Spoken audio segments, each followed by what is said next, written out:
Hello, everyone. It's Religious Fanboy here again, and today we are discussing the Christian lessons and themes that are paralleled in Mr. Miracle and the Source of Freedom, issue number 5.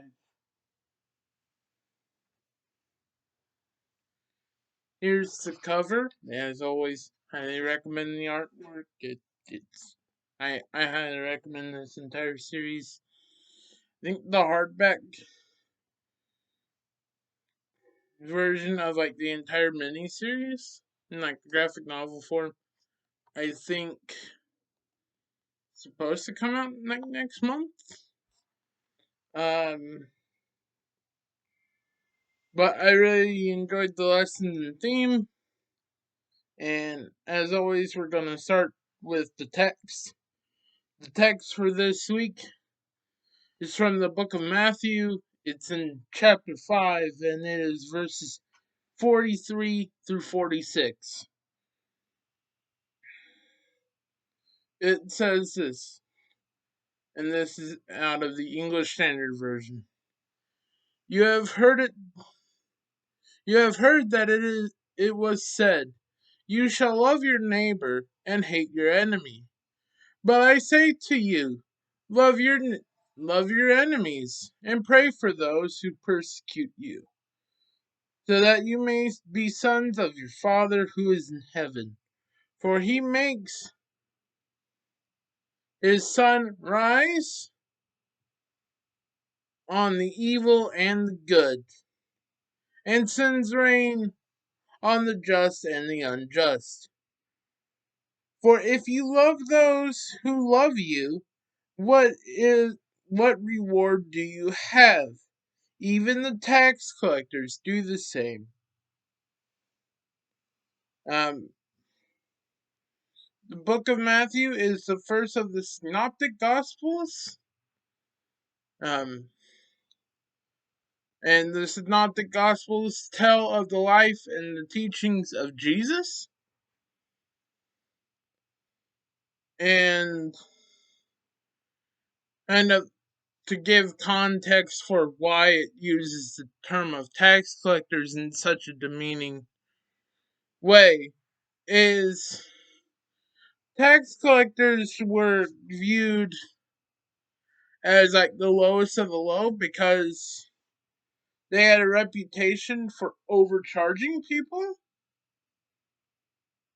as well as the Israelites really hated Rome and the entire Hellenization movement, especially like the Pharisees and the Essenes, which the Essenes we don't see much of in the Bible, but we do have there has been research to assume through research and historians and geography that it is most likely the Essenes that would have written the majority of the Dead Sea Scrolls, which is how we got a lot of our first transcripts of the books of the New Testament.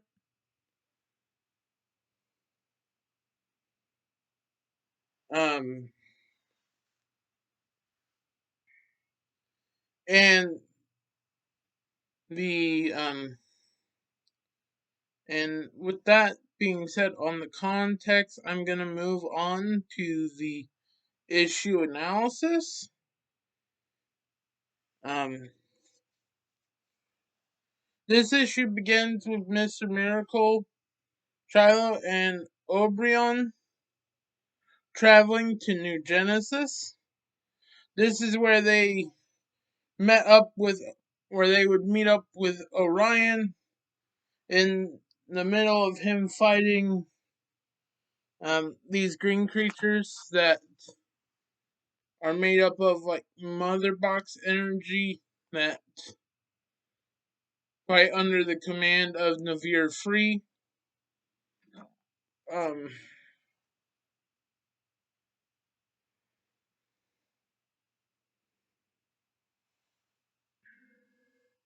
And there's something that I found really interesting about the design of Orion in this. I'm pretty sure it's the most I've seen him look like Batman in a comic book. Um, that was just a fun thing I noticed. And Orion, upon reconnecting with them, enlists them to help charge this this disruption cannon in order to take out Navir's forces. These monsters that we see on the cover fighting um, Mr. Miracle and Orion, and it's during this time there's a conversation prior where there's a donut analogy as Oberon tries to explain the concept of the universe and the multiverse. Um, but during in response to Orion saying his motives, Shiloh voices an interest in wanting to learn more about Navira Free and her parents in order to find out why she's as angry and violent as she is right now. And these pursuits of both Orion for energy and Shiloh to receive an explanation for why Navira is the way she is and why she's acting the way she's been acting is leads to them finding and using Metron's Mobius chair, which is a chair that can answer any question. And this is how this is a framing device for how we are presented and how Shiloh is presented with the origin story of Navir Free, and we learn about her upbringing and her being raised by her parents, Big Barda and Scott Free, Mr. Miracle and Big Barda, and we learn about situations that involving them that led to them being um, them disappearing and dying, and how Navir, in her warped perception of needing to preserve their legacy, leads to her turning to the idea and desire for imperialism.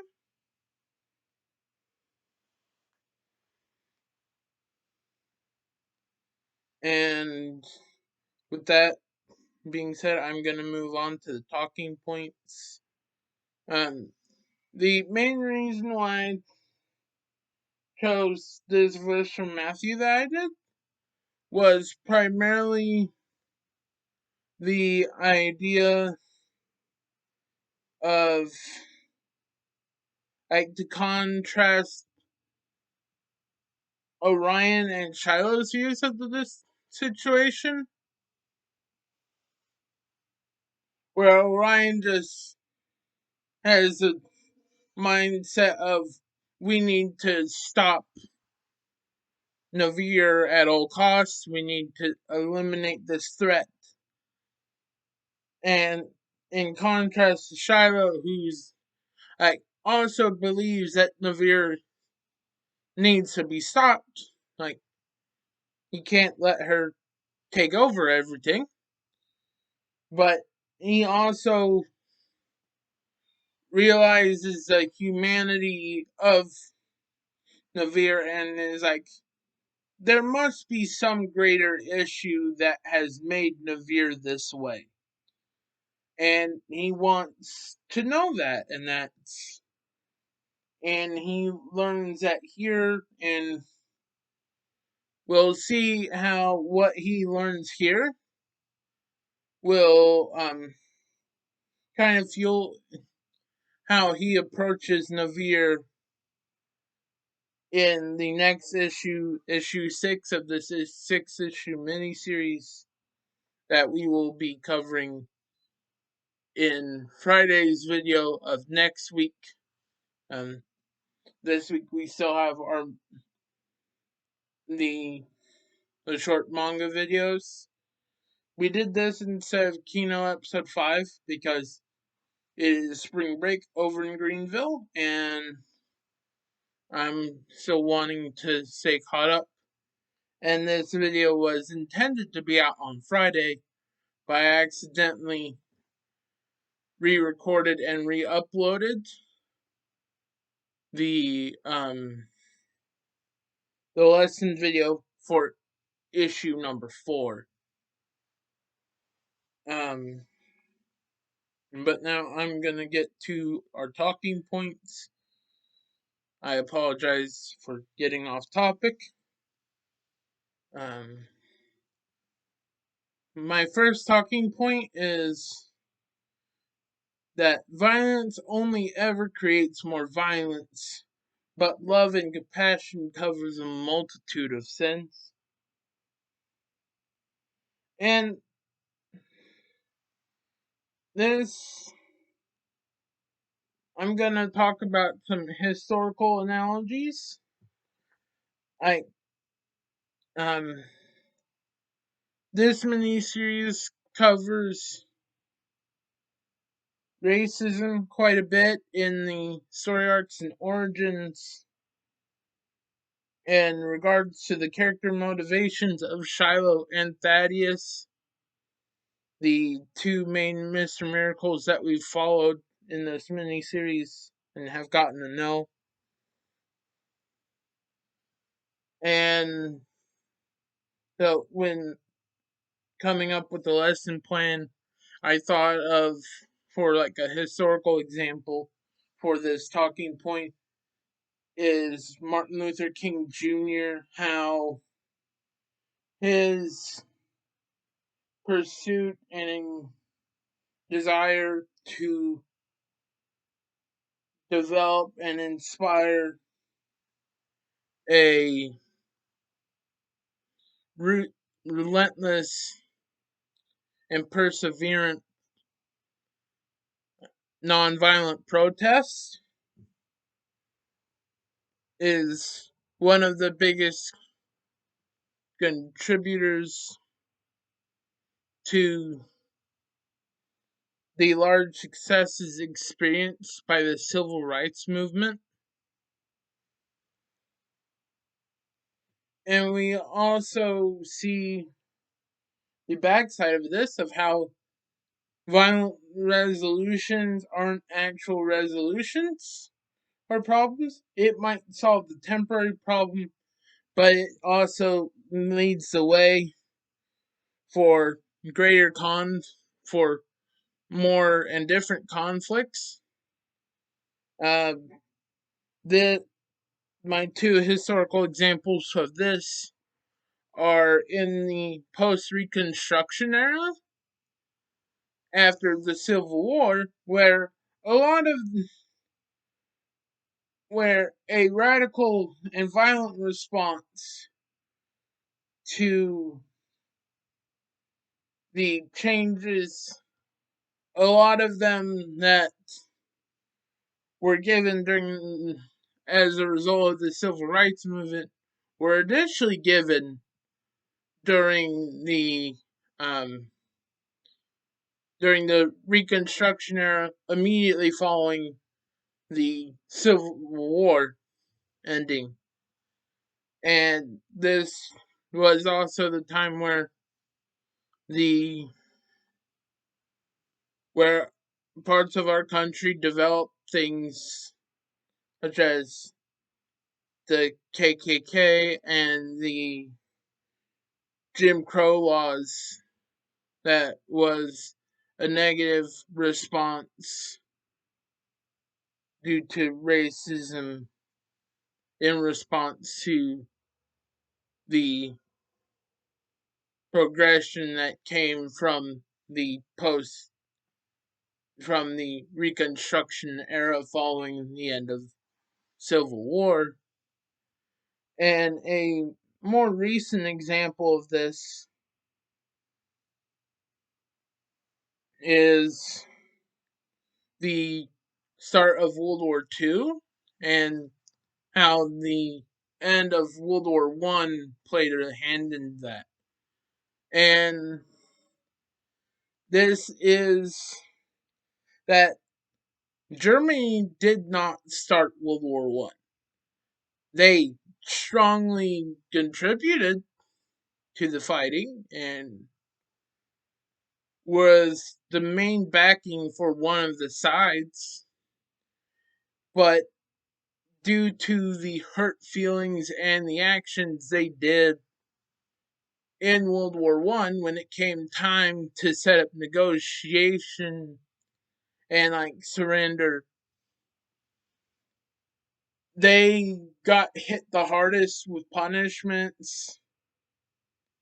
Like they had to pay so much money for damages, and it led Germany, a significant part of Germany, mad, and some could say justifiably mad. But that nature of anger towards the rest of the world enabled certain somebody, I don't know if hey say their name, but you know who I'm talking about, and and would indirectly lead to things such as the and would lead to the enabling of certain dictatorship party and heinous actions such as the Holocaust, and would lead to the start of World War II. And so these are like the main examples, like kind of give more personal thing. Like having grudges and wishing ill will on our enemies, doesn't it makes us stagnant in our relationships with them and stagnant in our own life and our spiritual and mental health, because there's this barrier that we're not able to cross. And it says that in the Bible that we will be judged by the same scales that we judge others. So if we are unable to forgive and show mercy to those who have wronged us, we shouldn't expect to be forgiven by God for the wrongdoings we do against Him. And so, for us to grow in our relationship with God and as people, and for our relationships to develop and heal, we need to be able to reconcile our relationships and forgive each other and let go of our grudges.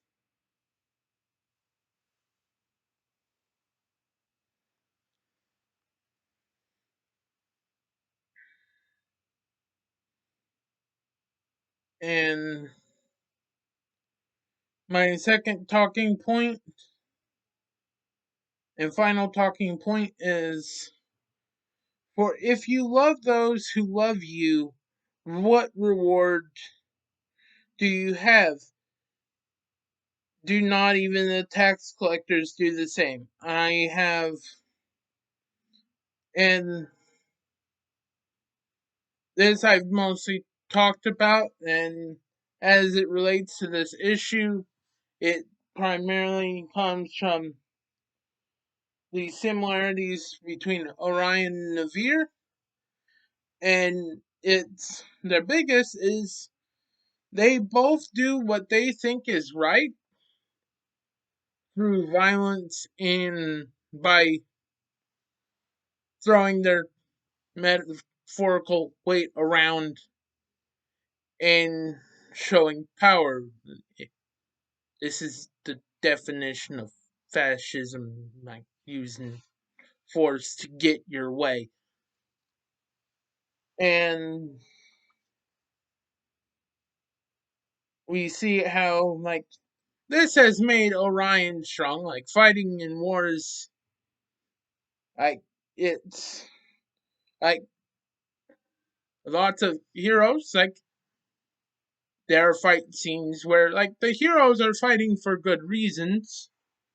And, like, Orion, we see in his personality, like, him being rewarded, not unlike King Saul, where he was a soldier king, he was a warrior king that did what the Israelites liked, and that led to him getting in his own way of following God and doing what God was calling of him and pleasing God.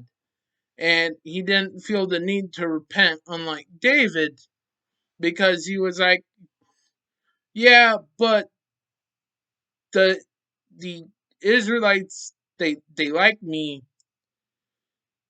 so he didn't see a reason to change. And that led to his eventual death and the destruction of his friendship with David due to jealousy.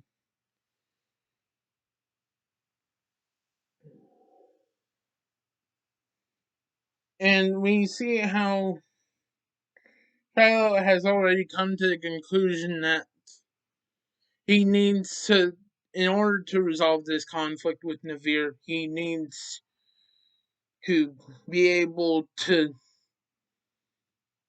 relate to her and figure out why she's mad. And the thing that he learns that kind of helps him resolve his inner conflicts is to be able to love himself and overcome, like, he doesn't, like, there's no, we don't see a reconciliation of the people that have wronged him, but we do see him being able to let go of his need to be this ideal figure for the sake of people to not be afraid of him because of his skin color. He just, at the end of the last issue, comes to the conclusion of, like, altruism being its own reward and being happy with being a hero and being himself and being able to love and embrace that. And, like, how we we feel guilt when we sin as Christians, and for us to be truly reflect God, we also need to overcome feelings of self-hatred and guilt in order for us to show God's love and show God to other people through our actions, because it is impossible to promote, well, at least any promotion of having a relationship with God, if we don't do those things, aren't because of our actions, but it's despite of them. But if we are able to forgive ourselves, we are able to reconcile our relationship with God and grow in that and continue to grow in our faith, as well as showing a more accurate and teaching a more accurate depiction of what it is like to truly have this relationship of unconditional love and experience that unconditional love that we get from God and the grace we are given new every day from him.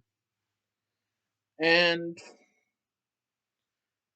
with that being said, I just want to recommend Living the Word Church. Um, again, the cross and the lynching tree again, and the certain sound of a trumpet again. Check out those if you haven't. And if you'd like to support the ministry we do here, please subscribe. And may God be with you, and I will see you next time. Bye.